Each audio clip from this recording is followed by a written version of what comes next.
pirmais skolotājs man bija vecais tēvs.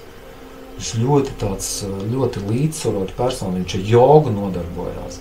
Viņš skalošanas taisīja, viņš ēda un kožļāja barību, tur 30 reizes katru kumosu tur izkožļāja, ja.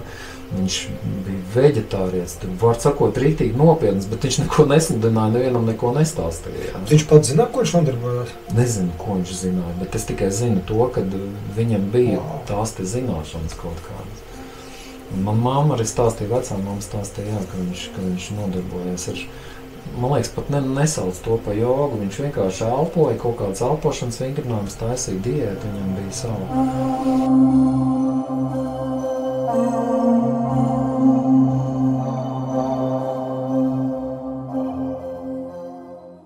Bet redz, latviskais viņam jau nav, teiksim, tās saknes ir nocirstas, jo visi mūsu senči, kas bija brāmani, kas tur 200-300 gadīgie vecīši, viņi jau visi tika nogalināti savā laikā.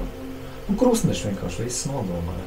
Un tā pēctecība, redz, tur maza teritorija. Indijā, piemēram, tur varēja noslēpties kaut kādā tuksnesī vai kalnos vai kaut kādos mežos, jā, un tā viņi tur izdzīvoja, tā pēctecība gāja tālāk. Un grūti bija iznīcināt tur citur miljoniem cilvēku, jā. Vai tu visi tur izdzināt. Brahmanisms izdzīvoja, bet mums neizdzīvoja. Un līdz ar to nav dzīvās pēctecības, un sanāk tā kā spekulēšana, ne? Tu tur, jā, es redzu, jā, man čenelings, jā, es dzirdu, jā, es jūtu, jā. Nu, tālāk jau nekur netiek par to. Jūs teikt, Krišāns Barons savā ziņā jau kāds guru vietējais? Krišāns Barons ir Jāsadeva.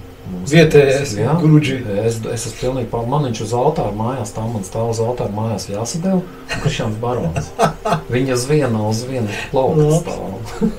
Komunicē savā starpā. Nu, viņam tur nav pretruns, un es vispār sapratu, ka šī visā nav pretruns.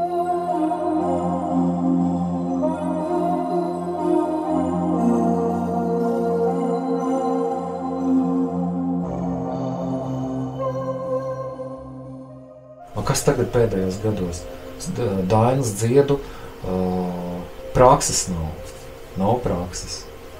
Praksa ir svarīga, no tā, kā tu no rīta celies zobus mazgā muti, tā svarīgi ir viss process, nu, tur skaidri tās dainas, es jums neskaidru. Es tikai tā, ka man gribās, tad es paskaidru, nu, pa maz. Nav regularitātes. Nav regularitātes, nepietiek.